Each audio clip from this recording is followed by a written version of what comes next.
Hi everyone. Now we are going to see about the measurement of pain. Like in this measurement of pain, we can see how the measurement area takes place, like part take place. How we perceive the pain, how we measure the pain, the level of pain. Is it initial stage of pain or it is in severe stage of pain, etc. So, the measurement of pain. Pain can be measured in the number of ways. Okay, in that, three important ways are self report rating, behavioral assessment, psychological measure. So three measures is like one is from through self control or self report, it can be measured or rated. And next is behavioral assessment. Through some sort of assessment we can measure the pain, or else through the physiological changes which occurs from our body. Through that we can assess our pain or measure our pain. So first we are going to see how we measure from the self report. So self report asks people to evaluate and make a rating of their pain using rating scales. So self report is like through it is an evaluation process doing by their own self. Okay, by their own self, by rating scales. We have some rating scales such as visual logarithm scale, or whether the people rate their pain by themselves.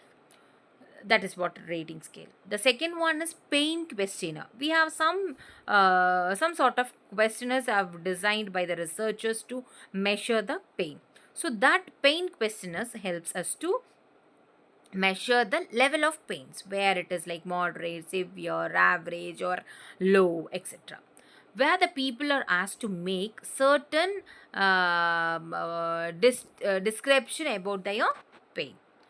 So, standardizing psychological test, or where honestly about the pain can be accessible. Next is behavioral assessment. In behavioral assessment of pain, used by observation of the patient to assess pain. Behavioral assessment of pain is like through the observation from the patient. Okay, it is like observing the patient directly. Through the observation, the assessment takes place. Next is like recording or record body movements and facial expression, looking for the signals of pain. Through the behavioral assessment, it is like directly by the observation of the patient to assess the pain. So, by what way they observe?